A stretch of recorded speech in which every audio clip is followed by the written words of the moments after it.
Hi everybody. We're having a little bit of trouble with the way this looks in my eye. So there, maybe I'll try that. Sorry about that, we're just making a couple adjustments. There are basically three things that I'd like to talk about tonight. One of them is from Carol Corbet. That was almost a blackout here. And her question is, I have a friend who meditates to a statue of the Buddha. I'm assuming that meditates. That's having a relationship with it, engaging with it as if it helps her imagination stick to a focus. This Buddha emanates energy which I experienced when I entered the room. Is the transmission there because it's the object of her meditation or from another source altogether? Now, we're still having a little bit of trouble, so I apologize for those who are actually having trouble with me. And if you're not having trouble, that's wonderful. What's wrong, Mom? It's both are possible without knowing her history and her perception level. But it's actually hard to tell.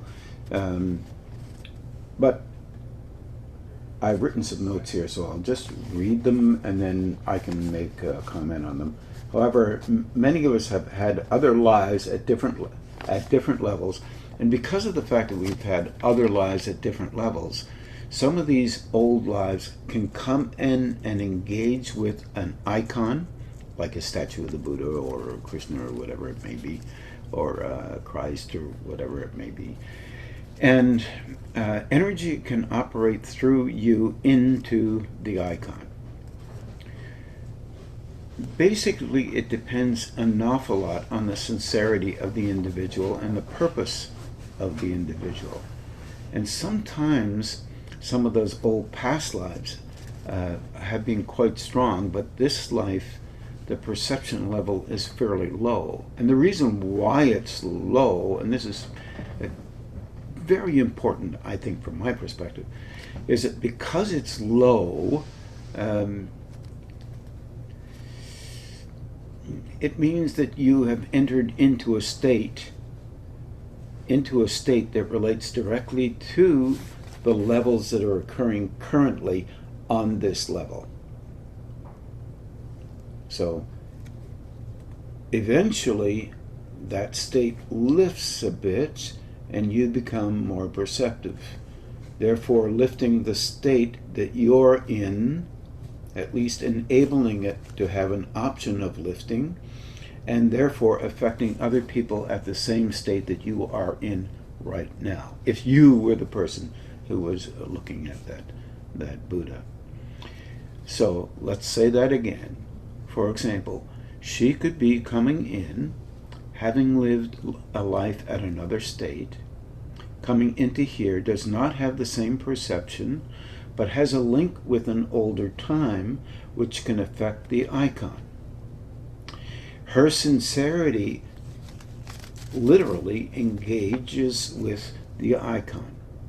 It means it's her attention, her willingness to go beyond where she is now, her hopes related to what the icon represents, is really pulling in that other life to make the icon more energized.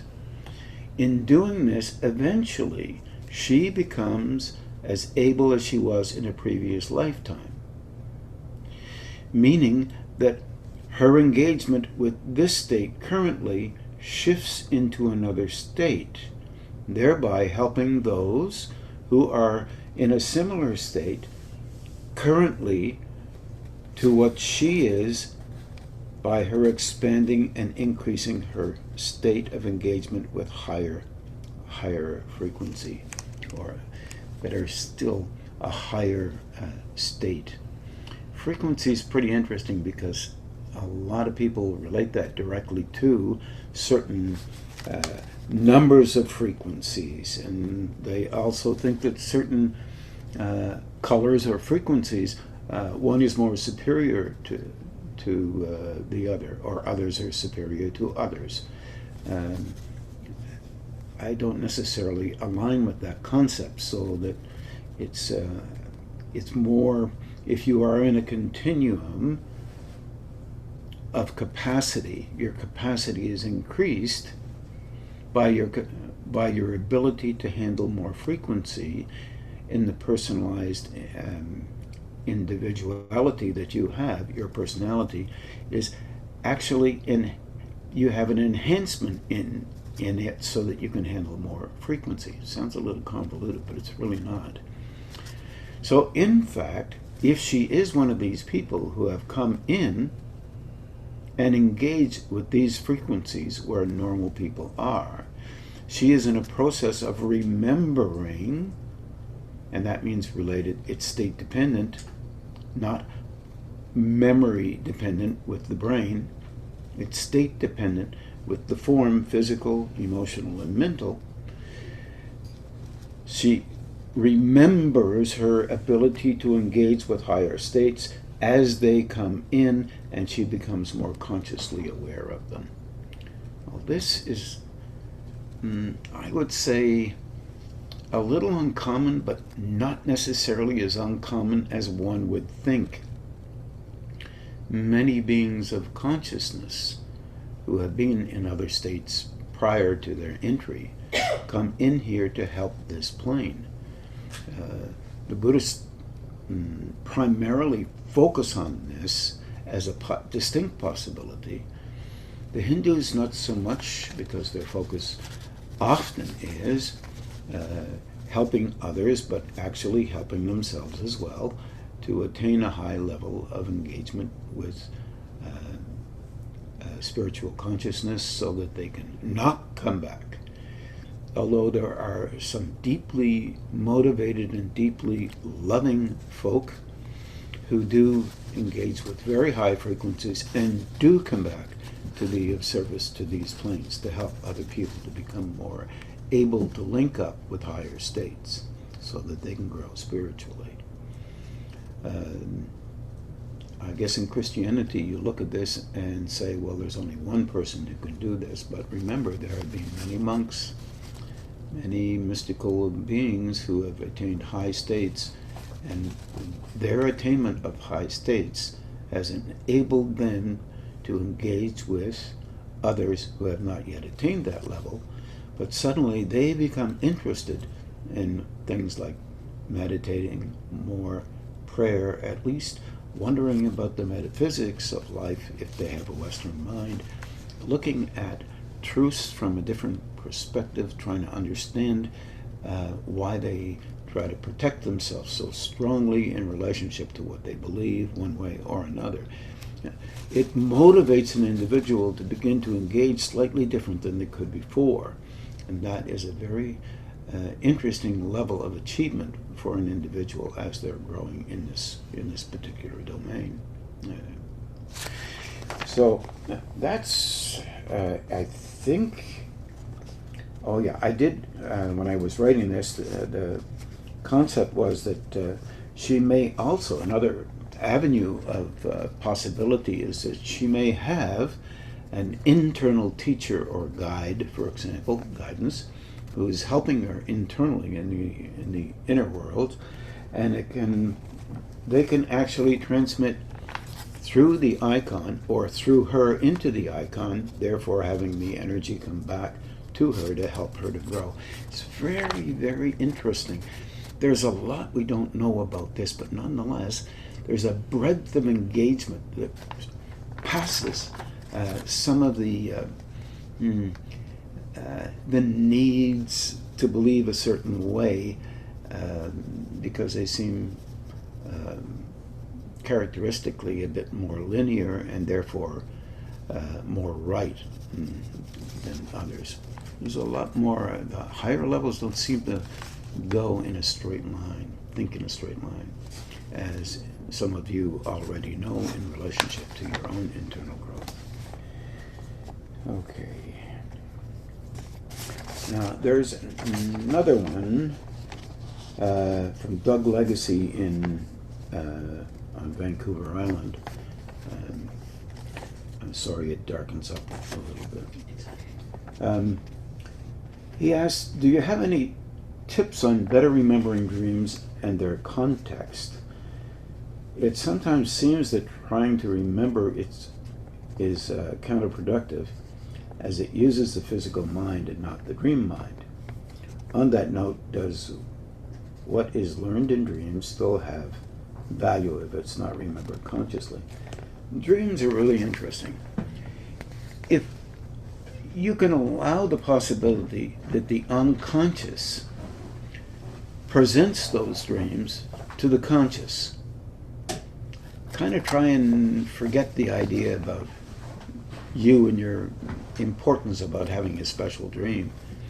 If you can go to the point where you're relating directly to an understanding that the unconscious presents to the conscious, sometimes it'll present to the kind of just a little lower than the conscious level, because when you're sleeping, you could be out cold. Also, the unconscious presents when you're walking around. It's been noted that by psychology that there are a tremendous number of dreams that flash through your mind when you're consciously aware, living normal life and engaging with life. And you have ideas and images that pass through your mind, so you're trying to make sense of those things. And often you just let them flit by. Because you're not paying attention to them, you're more likely paying attention to life and how you're engaged with it and how others are engaged with you. And what validates how you are and what not. And you don't look at those other things simply because usually the unconscious is talking to you in images, trying to help you look at deeper issues. And to do that, most often individuals are not prepared to look at deeper issues. They're only prepared to look at images that are metaphorical and don't look to mean anything regarding deeper issues. So never mind that, because the question's not quite that. One of the typical ways of attempting to remember your dreams is consistency and trying to talk to yourself before you go to bed at night. And people do that often, and they go to bed and sleep like crazy. And some people go to bed and are annoyed because they had so many dreams and they can't remember them. They don't write them down. Have a small little scribbler, no note whatsoever, beside your bed, with a pen or pencil, whatever you want to do, and with ink, and then tell yourself you want to remember the dreams that are important to you in your internal growth and broader out the external growth as well. And you will try and pay attention to them as if they are basically images that basically mean something to you, as opposed to storylines about other people, which, by the way, many people have, and basically they're storylines about yourself. Dilemma with this one, because it's so much easier for the conscious mind to engage with the written word as it is, as opposed to what it might mean. And that means you have to look at this imagery from a different perspective, where it's obvious what the dream means, and it doesn't mean that at all. Conscious mind is very, very particular. It knows exactly what dreams mean. It knows what life means, and it engages with life with a fierce determination to validate what makes sense to it. In fact, that's what little kids do when they're asked questions about very monstrous ideas. They try and come up with an idea that makes perfect sense. And good 90 to 95% of our perception is related to the unconscious, not the conscious. Hard one to remember, and who likes to remember that one? So the unconscious knows something, tries to help you, and help you to understand something, yet it's couched in a kind of imagery. From my perspective, all dreams are focused on a positive perspective, even nightmares. Focused on a positive perspective. There is something there that might be helpful. Nightmares often wake you up or help you to recognize that anxiety is quite strong inside of you, perhaps. And we don't like the sense of anxiety in the conscious level, so there's a lot of masking that goes on. And sometimes the anxiety is just a frustration in the unconscious levels about you're not able to understand what it's trying to tell you. I have to think about that one for a while. Okay, the unconscious, it says, Duck says, remember, it sometimes seems that trying to remember is counterproductive as it uses the physical mind and not the dream mind. The physical mind and the dream mind are basically one thing. It's an emotional orientation. When you get into an intellectual orientation, most of the intellectual stuff is emotional. The emotional orientation goes very deep within us, and it's linked with that unconscious mind. So there's kind of a movement through emotion to get to this, like a fish trying to come up and say, "Hi there, I'm over here." So you try to catch it, and it throws you an image of itself, and all of a sudden you realize you don't have a fish at all. You're trying to understand a dream. You can't understand it. So it uses the physical mind, not the dream mind. It always uses, primarily, dreams use the emotional mind or the logical mind, our defensive, protective relationship with the personas that we engage with. It is not negative that it does that. It's actually one of the methods that it has to engage with us. Our unfortunate relationship with those images is that we quickly assess what they mean based on what we'd like them to mean and what we know must be true. That's part of the conscious mind realizing that all truths occur on the conscious level based on whatever we think they must be in that one moment. To get into the mental level at a higher state is interesting within dreams.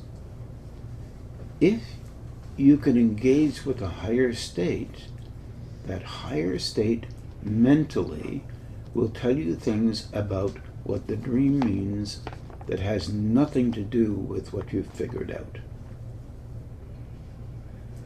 There's no bias in there.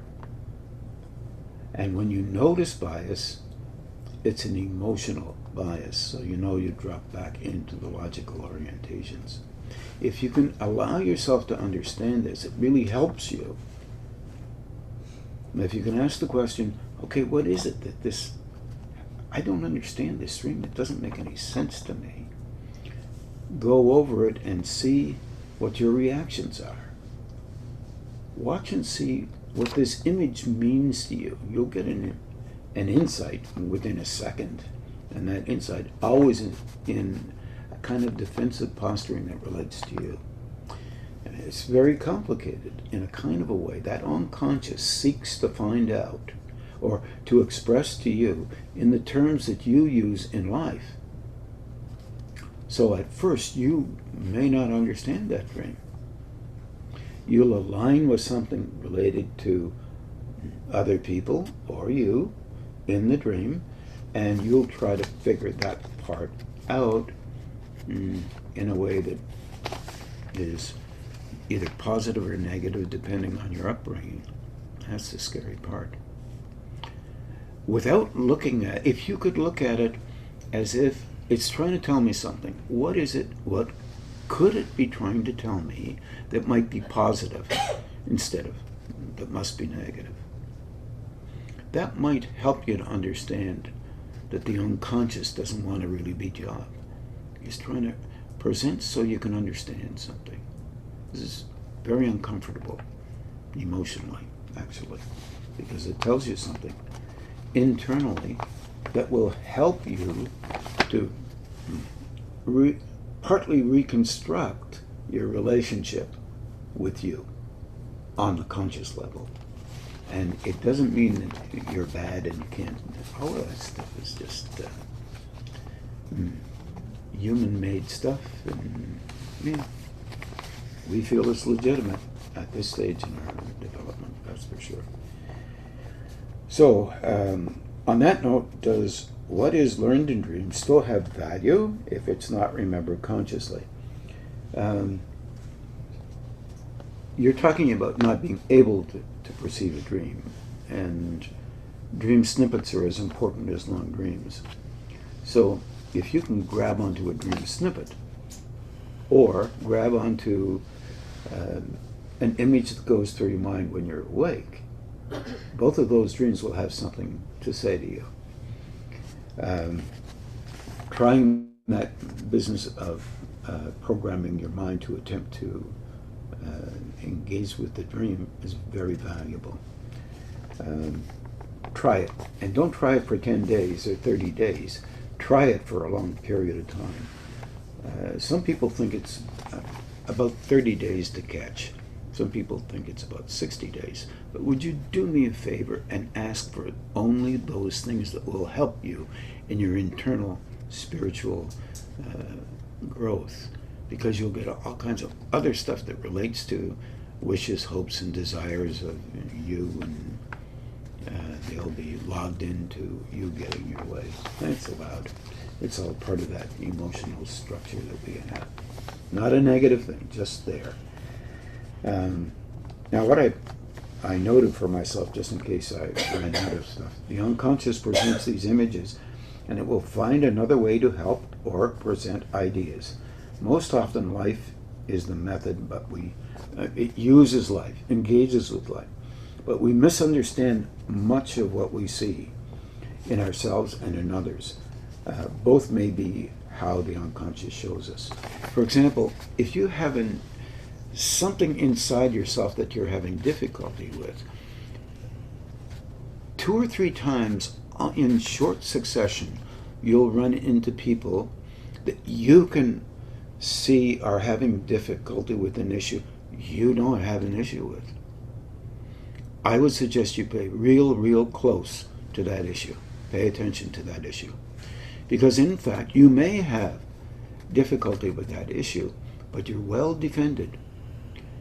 Because if that issue is presented to you internally and you see it in terms of what you have engaged with, at least to some degree, with that issue before, and thought that you dealt with it, it is still affecting you emotionally. And because you haven't quite seen it in a manner that was constructive, but you're seeing it in a manner that relates to others, and you haven't looked at it as closely as what you believe you have. It is not meant to be there to show you how awkward and unable you are to see issues. Everybody is. It's there so that you can perceive something in you that you can perceive in others, so that you'll know it's there. So you don't have to hide from it, but you don't have to have it repeating all the time either. You know it's there. You're not running from it. It's just bloody difficult to deal with. And it's okay. You'll continue and you'll be okay. Different way to look at it. The age-old method, you tell yourself you want to remember these things, what would be in terms of what would be helpful in our internal development. The dream mind is part of the emotional mental equipment unconsciously and at that sub-level of the conscious level, including the conscious level. I hope I've covered that for you, Doug, because it seems to me that that is a legitimate question for many people who have concerns that we relate to almost every single day, but we can't see them consciously. And of course, you're trying to make sense of getting to a point where you can see that now your spiritual development is of value. You're doing the best you can with that. And if we don't get prompts that we're doing okay, we make them up ourselves. Thank goodness we do. Otherwise, we'd be worried all the time that we're not. The dilemma is often people who are doing very well in their spiritual growth are not getting enough prompts to show them that. And so they fear, that's the negative kind of side of things, they fear that they're not doing well, so they have to do something else that actually, other than what's actually working. I think we talked about that before in another context, and I think that's really difficult to engage in many levels of context. Our truths are really amazingly difficult to glean and to make sense of. Another thing, I'm not sure where I am here. Okay, another thing I'd like to talk about. I think I wrote. I'd like to talk about innovation and the great difficulty that innovation has in relationship to spiritual growth. I think there's a great dilemma. Very positive, not so positive at the same time. Our engagement with spiritual growth is always focused, or most often focused, on what we believe. And our internal beliefs often we get from how we have lived life, seeking external engagements that show us that we're making progress somehow in our spiritual development, whatever that means. Anybody who's listening.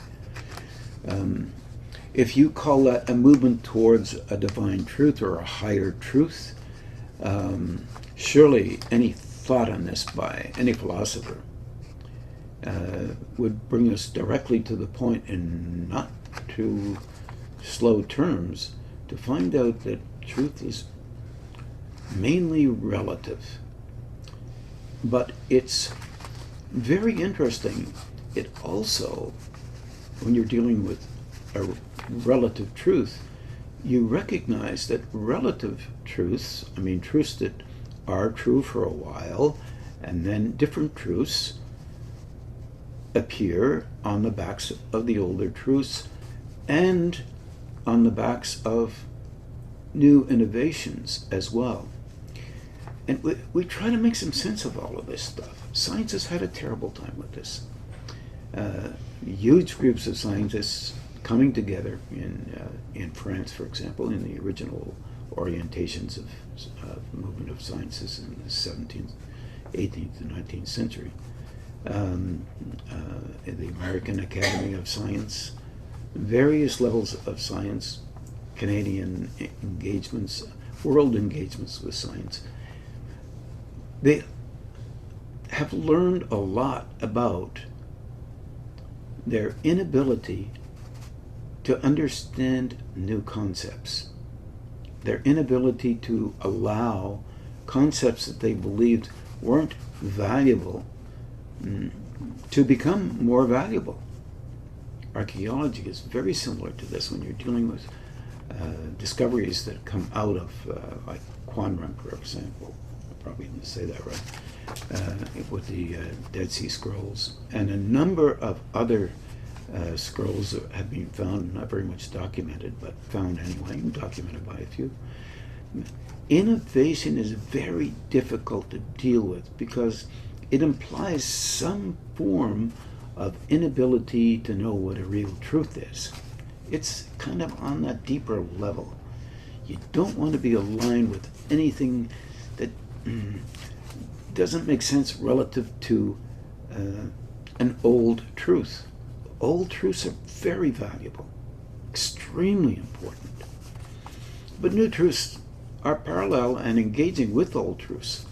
They're not innovation truths, new systems engaging to go deeper and deeper into a level of engagement that allows an individual to become fundamentally interested and sincere within themselves, to move past the kind of logic that Doug was just talking about in relationship to what must be true because others have said it's true. And in fact, these truths are true, but they may adjust themselves. Einstein had a terrible time with his theories. Others have had terrible times. Louis Pasteur had an awful time. He was just racked over the coals in his business of pasteurization. And still today, people talk about needing not to pasteurize, and they forget about TB. And TB has, tuberculosis has been on the upswing in some areas, especially where pasteurization is not being done. We forget things. We have to reiterate. We have to tell ourselves, reconstruct a kind of internal working that has a need to go backwards instead of forwards. One step back sometimes is interesting because it says, okay, what is my baseline here? Okay, this baseline's not bad, makes some sense. So how can I, if I adjust this baseline, what will that mean? Is it okay to adjust a baseline forward, sideways, downward, so that I can see something else? Adding new information enables you to broaden out the original baseline. And if the original baseline was truth, from your perspective at the time, then you are broadening out the baseline of a current truth, meaning it becomes a new baseline. But it doesn't exclude anything just because it's old. That doesn't make sense. It includes things because without the old baseline, you could not functionally engage with that which comes through as new. Very interesting. Tremendous levels of engagement.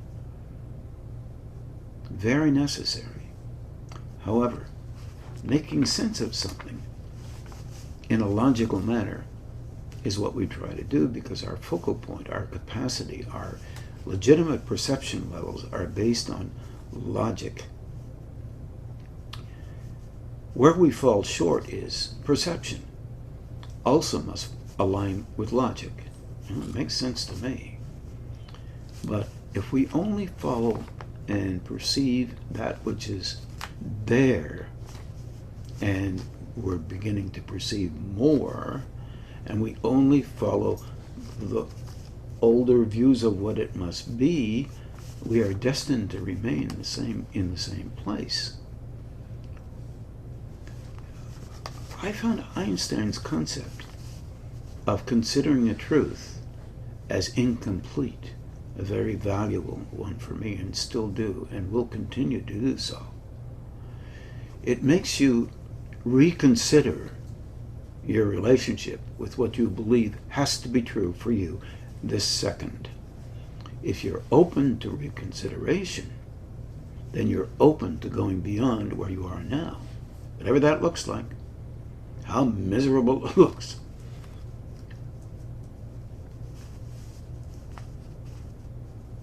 An individual was talking to me one day, and he said, Ron, there are things that you're talking about. Well, this is his words, not mine. There are things that you're talking about that people don't perceive. Therefore, they're going to have a lot of difficulty perceiving it. That was Dr. Douglas Baker at Little Elephant at one time. That was a few years before he passed away. And I said, is it more important to remain focused on what has to be true, otherwise you're wrong, or is it important to engage with what is valid, even if it's broader than what you thought before.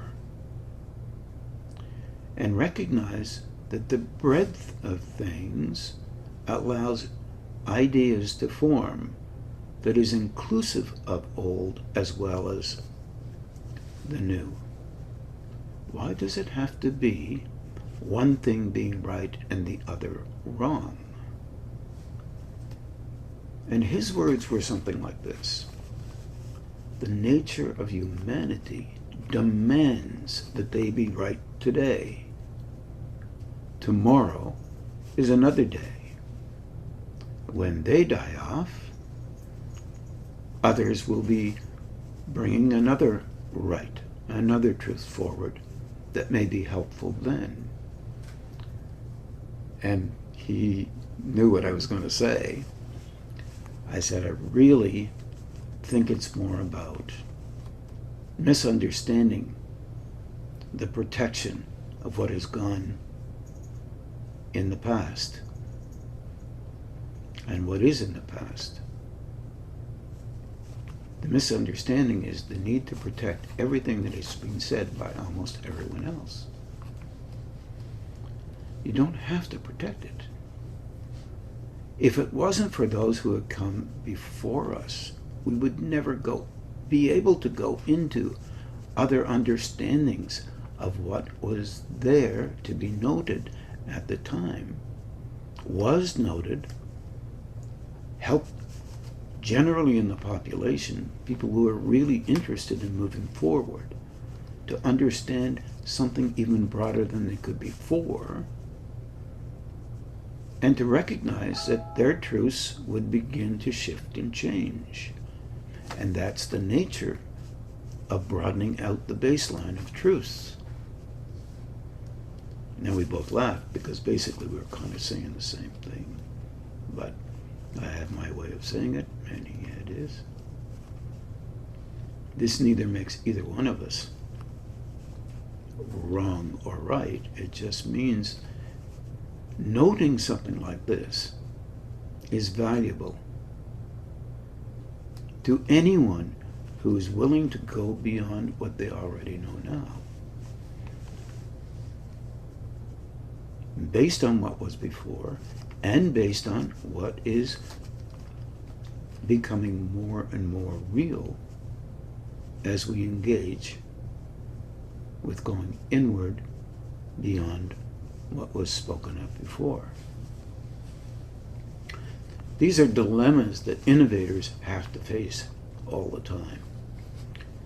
And being an innovator is not an easy job.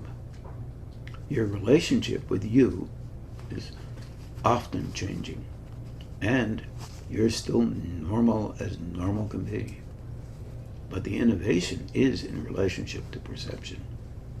And misunderstandings, even in new things, are always there.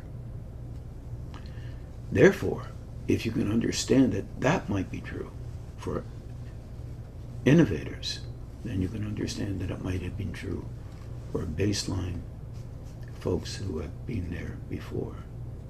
And it will be true again for those who are bringing in new ideas in the next 100, 200,000 years, whatever it may be. These things are very valuable to note because it makes you an innovator within you, not an innovator related to necessarily concepts or ideas that are associated with groups, but they are associated with individual internal growth. And that sincerity, that focus on truth, is more important than the defensive kind. The defensive kind holds an individual from growing. Every individual has an aspect of that defensive orientation. It's the nature of the human element. There is a level of kindness that needs to be considered under these innovations, and also at the same time with respect to the memories of those whose backs and shoulders everyone else will walk on in the next 100,000 years. 100 or 1,000 years. Not 100,000 years. It seems to be the same thing, no matter which way we turn. Science has to really consider this a great option. Somewhere in the world, things are invented that have been not there before. Right now, technology, electronics is a big deal, and it's going really strong. But there are other areas and other engagements with other modes of thinking that will come our way. It would be best we would be open to them and try to understand where the individual is trying to go and see where it does go there so that we can be a part of that relationship with continual growth, whatever realm it may be. There's a wondrous engagement with lifetime learning instead of stopping. Lifetime stopping learning is not a good thing. It's difficult. But to continue past where you believe things are is a very necessary thing.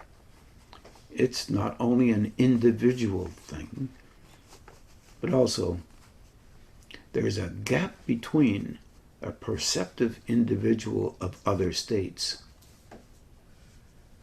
and a conscious individual who believes other states are exactly one way versus another. The first is an inquiry into those other states. The second, you have already made up your mind what those other states mean, and those meanings change all the time. And the perceptions broaden out, and the purposes for those perceptions broadening continues, so that we can move into other states where we can understand life from a different perspective, not only from the perspective that we have currently. Innovators, God bless them. We need them. And not for the purpose of their self-importance, but because they are willing to be sincere enough to go beyond what they currently think must be true just because it's called truth.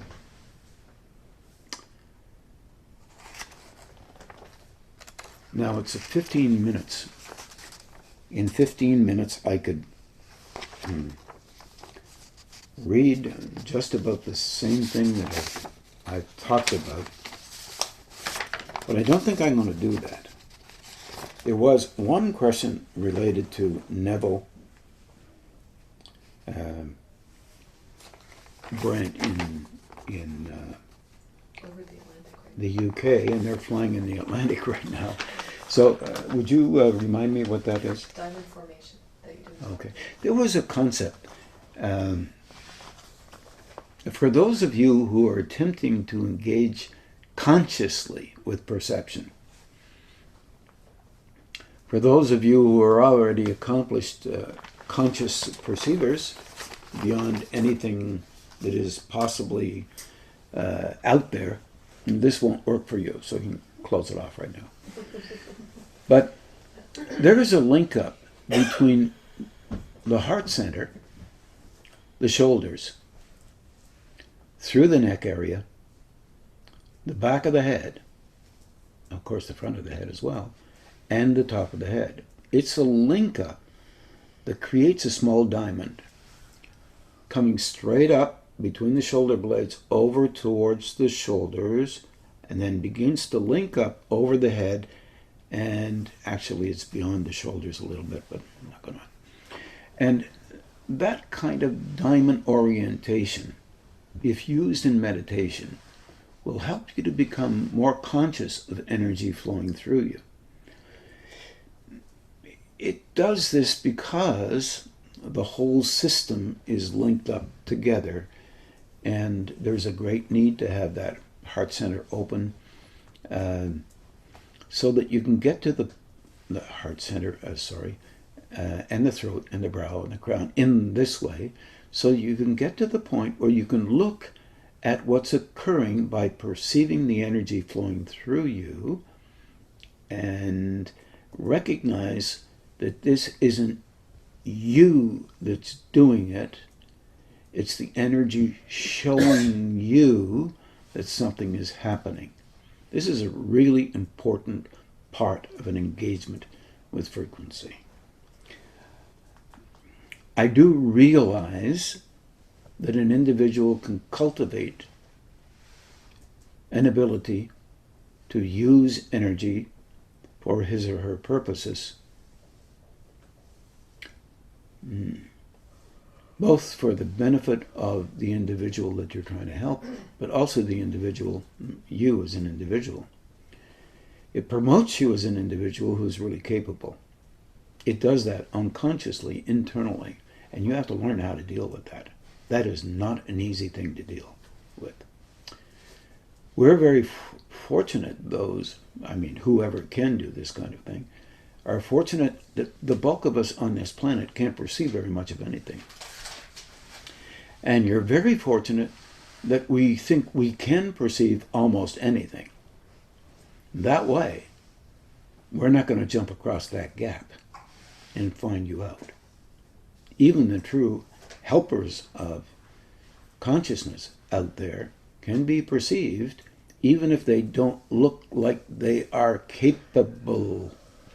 It's an interesting statement to make in the slow mudding process forward, because the assessment process and the judgment process in us is more dynamic, in other words, active, for a purpose, our own personal purpose, than the willingness to go beyond what you can perceive and move into a state so that you can actually perceive what is there as opposed to what you think is there. The thinking that what is there is involved with belief. That one is an interesting thing, because belief, in part, seems to make some of the beliefs seems to make sense. Others, they just hold you into a place where you will not be interested in going any farther. No curiosity about being here or there, because you already know that has to be the truth. Otherwise, something is wrong. And that is a dilemma for all of us. We're suffering through that on our planet right now, in all kinds of different ways, not only religious backgrounds. But there's some movement outside the religious background, and there's very little movement in the religious background. And religion is very valuable from my perspective, in that it is inclusive of ideas that relate to higher states, whatever it calls it. Also, a number of methods, through meditation for one, of engaging with these higher states, but still the reading of these higher states are focused on the individual way of looking at their own belief and understanding the meanings and the previous beliefs that make sense to an individual, and the defense of that individual's beliefs. That was the worst convoluted sentence I've made for a long time. And that just shows you how difficult talking about this thing might be. But in logical terms, it's very hard to change a person's belief, and people can't change their beliefs unless they look at it from the inside out. Or one could say from a higher level of logic that doesn't include the defense of what they believe. Because the whole personality is in direct relationship to being believed and having the right view. It's a dilemma. And we don't want to look at it very well. There's how it hurts what we already have constructed as the highest value, or the highest truth, as some people say. Very big dilemma. Currently, younger people are looking at this from a different perspective. But they're hooking into this business of belief just as difficult as some of our older characters. They're learning things and making sense of things in a particular way. And they value that simply because someone more educated, something they've read in a book or digested from other people's conversations or the kitchen table, whatever it may be, and they come up with an idea that has to be valid. Same method as we use when we're engaging with life. But their view will be more important than ours, because ours is, well, if the guy's old, the view's got to be old. Not real, but often talked about that way. Taking a look at it internally is rare in a young person. But there are young people out there who would take a look at something and chew on it, see the good of it, and move to find something else for the purpose of bringing it along into another state, another way of perceiving, looking at something beyond what was there. There are also young people, the same as older, who engage with and align with what's in the middle ground and keep it there, and that's where it has to stay. But unfortunately, the middle ground has many ideas, and it's really diverse. Sometimes great fear is the tremendous polarization that can occur in the middle ground. Relationship within you, whoever you are, don't care. Sincerity within you, not about coming up with good ideas or right ideas or wrong ideas, but looking to see what might be valuable and going deeper into considering your versions of truth, or anybody else's for that matter, is a very interesting way of being frustrated and coming up with things that are more than one idea. If you come up with 3 or 4 different ways of seeing something, that might be helpful because it broadens out the baseline that you have. Come up with one idea, yet that's what goes into the baseline. Having a conversation, a dialogue with you that doesn't include having to be wrong or right is of great value. Of course, from my perspective, increasing the level of perception that you can obtain through a meditation, for example, allows you to go beyond what you believe has to be true, because you'll have ideas intuitively engaging with you. I use that word because everybody is comfortable with that. Or you'll have insights you may not even agree with. But agreement doesn't have anything to do with it. You are insightfully engaging. You are doing research insightfully. Consider those things. Write them down. Agree or disagree. You know when you get the insight, it's like a dream.